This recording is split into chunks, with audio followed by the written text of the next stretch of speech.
J'ai été perturbée dans mes études, si on veut, dans ce confinement, et puis j'ai dû m'adapter. J'ai été beaucoup frustrée par rapport justement à cette situation. C'est perturbant au début de ne pas savoir si on a vraiment le droit de se voir ou pas, et puis ouais, de rester seule.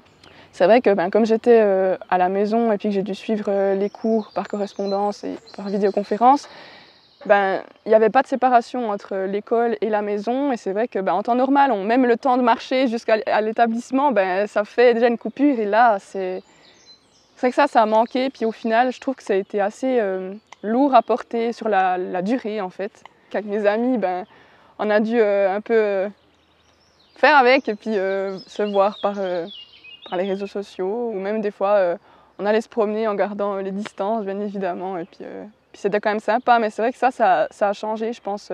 Au final, avec le recul, je pense que c'est aussi une bonne expérience, parce que c'était intéressant de pouvoir s'organiser soi-même.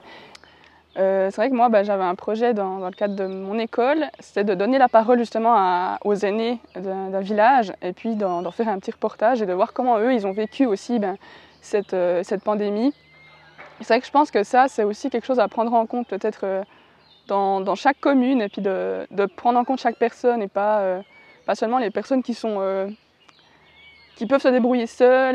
Peut-être par rapport au tourisme en général, d'essayer de favoriser un petit peu ce qu'on a ici, et puis de se contenter de ce qu'il y a de beau ici. Et puis il y a tellement de belles choses à voir, et surtout par rapport à mon engagement au MADEP.